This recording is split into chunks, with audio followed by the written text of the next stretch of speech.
hemos recibido al abogado penalista Julio Rodríguez, de quien queremos saber algo.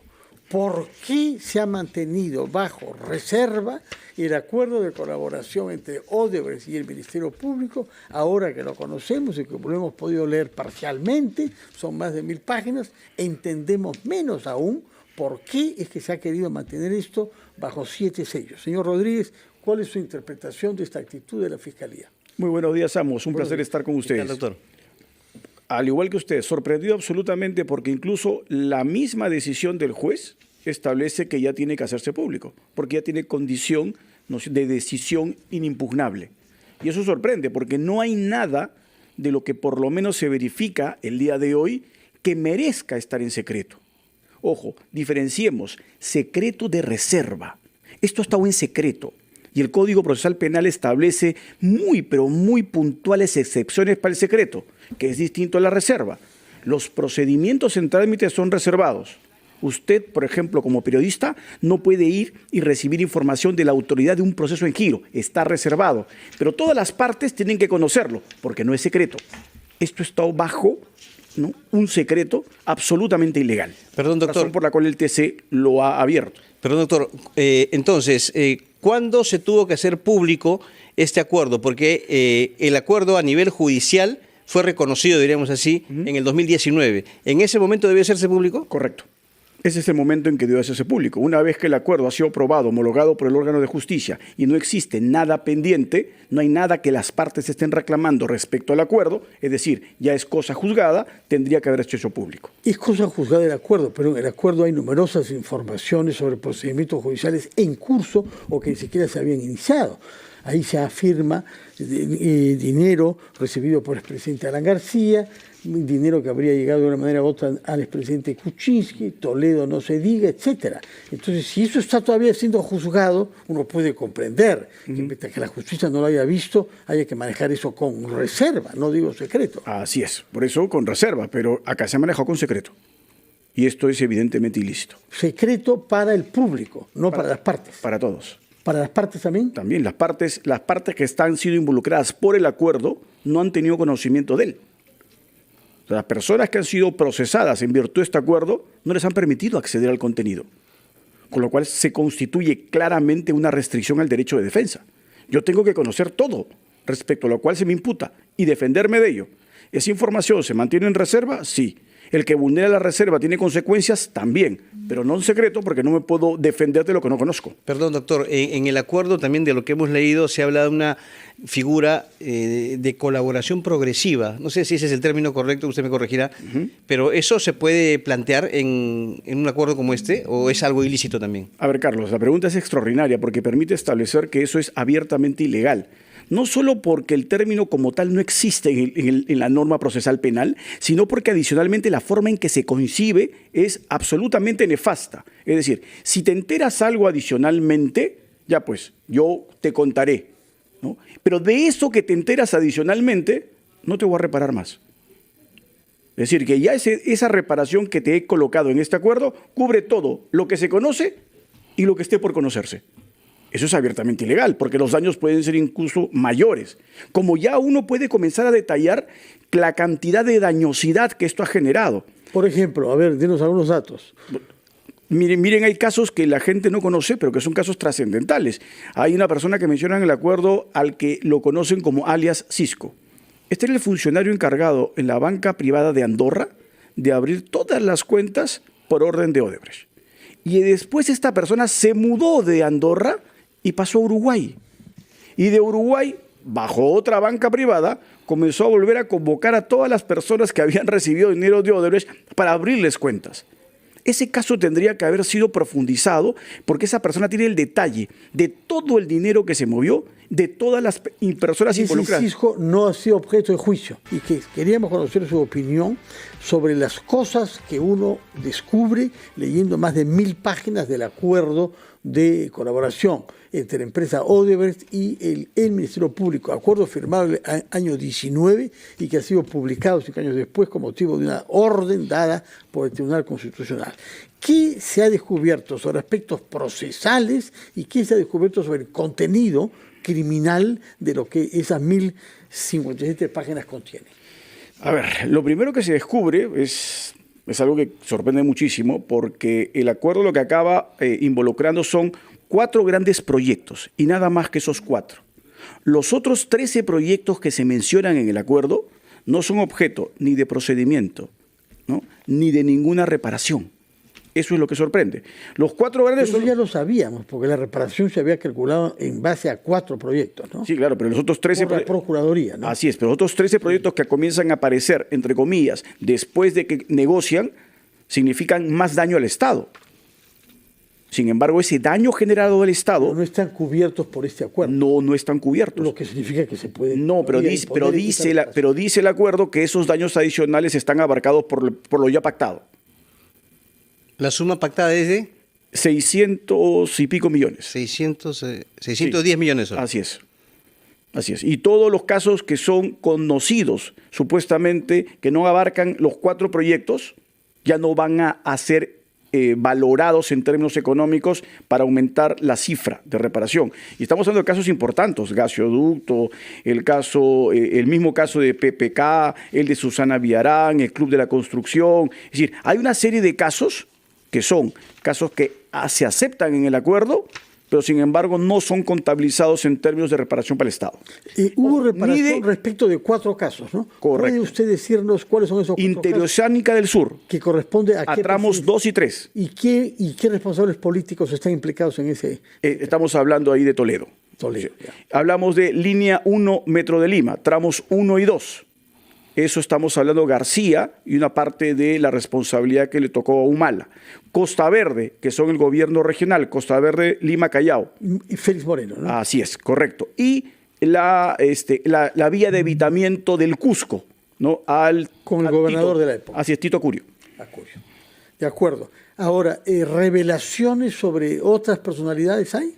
Bueno, hay una serie de detalles en el acuerdo que simplemente mencionan a personas y sus roles en la realización de toda esta trama.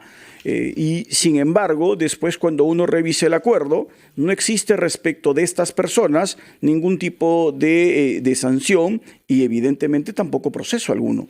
Y eso sí sorprende porque estamos hablando de actos criminales que necesariamente tendrían que haber sido objeto de una decisión de fondo o, en su defecto, de un acuerdo detallado respecto a ellos y cuál fue su aporte y cuál es la reparación que ofrecen respecto al acto criminal. Acá simplemente se dice, estos actos también están incluidos en el acuerdo, no hay reparación, no hay consecuencias jurídico-penales. Esto es gravísimo, ¿no? Doctor, ¿cuál es el sustento que se presenta en el acuerdo?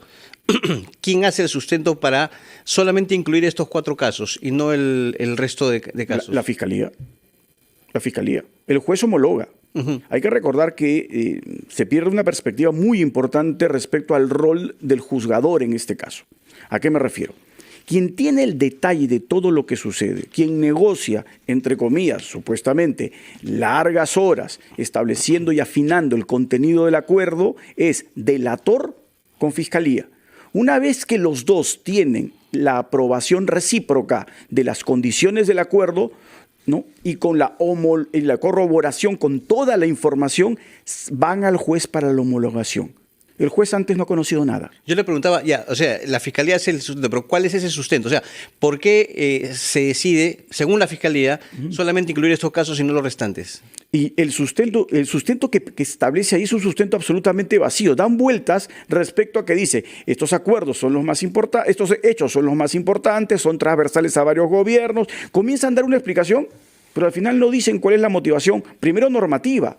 ¿Cuál es la norma que me permite solo abarcar esos 4 supuestos, descartar 13 con personas que no intervienen en ese acuerdo y darles beneficios? Acá hay una explicación, permítame, de la procuradora Silvana Carrión, del caso Lavallato. Se firma con estos 4 proyectos porque en esa fecha, 15 de febrero de 2019, eran los que tenían la carga probatoria más avanzada y sólida. Y acá justamente consignan este concepto de cauce de progresividad. Claro, de que usted nos hablaba, para que la empresa pueda seguir entregando información. Claro, lo que sucede es que yo no puedo fijar un acuerdo solamente con los que conozco en ese momento y no con los que están después. Y que los que están después se vean beneficiados con un acuerdo en donde no han intervenido. Eso es abiertamente ilegal. Esa famosa cláusula de progresividad no está prevista en el Código Procesal Penal. Y definitivamente Pero parece de sentido común, ¿no? No existe el concepto, pero es obvio que si el 15 de febrero yo sé estas cosas, pero me temo que pueden aparecer otras, anuncio que eso va a poder ser incorporado también. A ver, por eso es que es progresivo. Don Fernando, el delator tiene que contar todo, no puede omitir.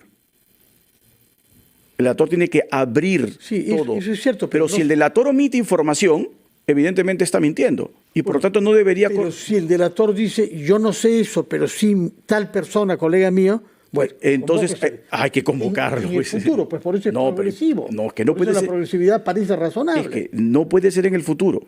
Tiene que ser inmediatamente. Y lo más grave, ya asumamos que la información no era manejada, a pesar de que Odebrecht tenía una división de operaciones estructuradas donde tenía todo ordenado. Ya, asumamos que no sabían todo hipotéticamente. ¿Qué? ¿A los que incorporó después les perdona la reparación? Ahora, eso es gravísimo. Siempre se dijo que un acuerdo de ese tipo suponía concesiones, la más notoria de las cuales fue la venta de la hidroeléctrica que Odebrecht poseía en Huánuco. Y eso era algo público. Muy bien, se les permitió vender y creo que ganó más de $1.000 millones con esa venta. Pero el beneficio que es la contrapartida es revelaciones importantes, incluidas sobre presidentes de la República, con las que no se contaba hasta ahora. Eso usted tiene que ponerlo junto al dinero. No se trata de dinero solamente, sino de la verdad. Y la verdad era esquiva antes de que estos señores, a partir de ese acuerdo, declararan. Y la verdad sigue siendo esquiva, don Fernando, porque hay una serie de hechos que en el acuerdo ni siquiera se mencionan. Por ejemplo, les he mencionado, por ejemplo, el caso de un funcionario de la banca privada de Andorra, que tenía información detalladísima de todo lo que ahí sucedía. No ha brindado más data. ¿Cuántas cuentas se abrieron en Andorra?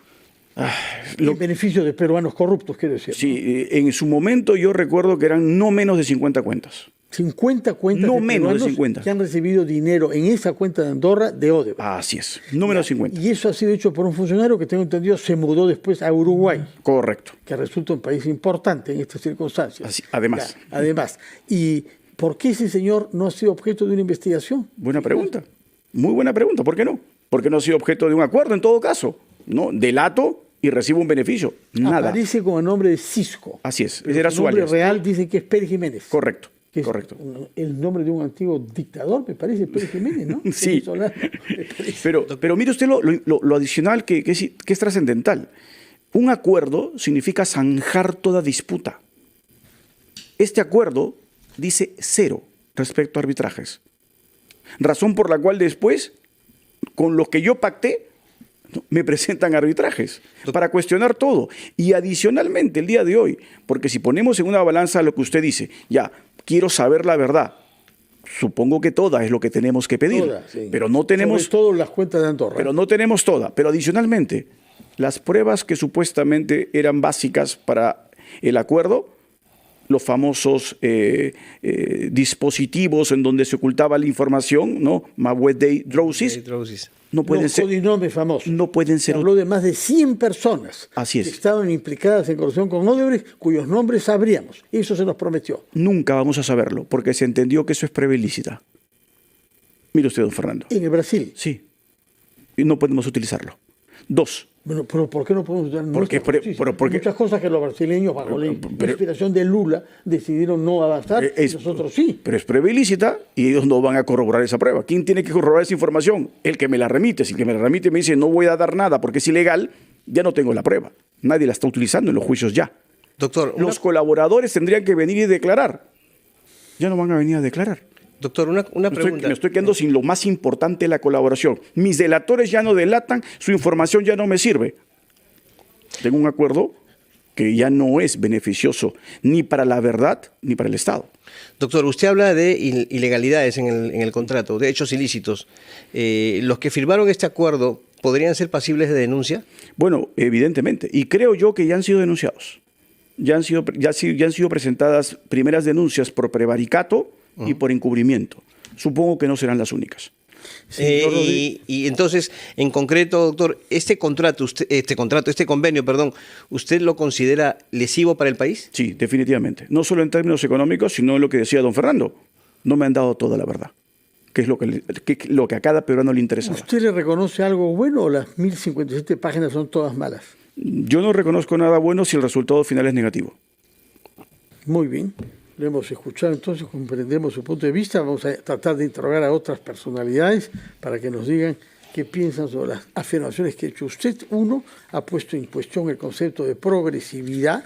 En segundo lugar, dice que se ha omitido toda investigación a ciertas personalidades, como sobre todo el banquero de Andorra, que luego terminó siendo banquero en Montevideo, y que habría abierto más de 50 cuentas a personalidades del Perú implicadas en casos de corrupción con Odebrecht. Y también se ha hecho reproches respecto de haber limitado a 4 casos y no a otros casos igualmente importantes.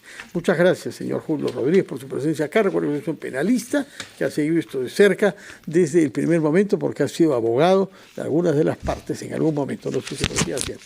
Muchas gracias. A usted gracias. Muy buenos días y felices fiestas para todos y sus oyentes. Igualmente, doctor. Gracias, muy amable. Son las 9:20. Vamos a una pausa. Escuchamos a los anunciantes del RPP y retomamos a Presión de Noticias.